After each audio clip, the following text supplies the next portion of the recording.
Hello friends, आज आम बनवा उपमा और सांबर। तो उपमा बनवाई प्रथम मुझे सुजी को टिके हल्का भाजी दूचे। सुजी को हल्का अल्प भाजबे ना सुजी पाटी को पिता लगे।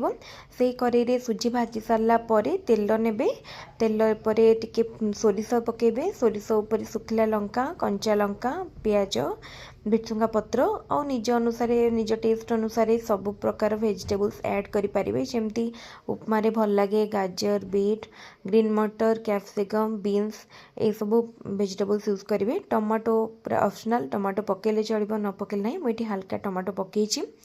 तापरे भाजिकी रखिथिबा सुजी को पकेदेबे। सुजी सहित चाहिए सिमेई भाजिकी पकई पारे। सुजी पकई सारा भाजिकी रखिथिबा बादाम को ऊपर पकेबे।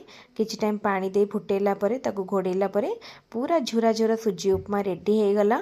सुजी उपमा को खायापाई सांबर मुझे प्रिपेयर करछि। सांबर देखो सब प्रकार वेजिटेबल्स को भल भाव धोईकी प्रेशर कुकर रे नहीं जिवे एवं डाली को मध्य दे देबे। लूण, हल्दी टेस्ट अनुसार लूण देबे, ताको सिझे देबे। एपटे तेंतुलीर गोटे रस प्रिपेयर करके रखिबे। तेंतुली रस रे टिके गुड़ ऐड करिवे जोटा कि खट्टा मीठा फ्लेवर दी थाए सांबर को। तो तापरे जेतेबेले फुटेबे सेतिरे पियाज, रसुण, सुखला लंका, कंचा लंका, भेसुंगा पत्र, सोरिष एतिकी देई फुटेबे।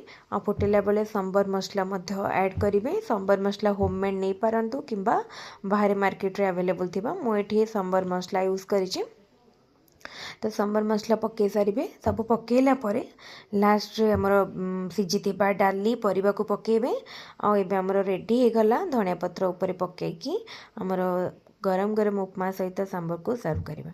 यही भाव में आम आज ब्रेकफास्ट पूरा बनिकी रेडी। जदि वीडियो भल लगे तेल वीडियो को लाइक करूँ और हमारे चैनल को सब्सक्राइब करूँ। यही भाव में छोट छोट रेसिपी निश्चित आप सर्ट टाइम भितर पाइपर। वीडियो भल लगे वीडियो को लाइक करेंगे। Thank you.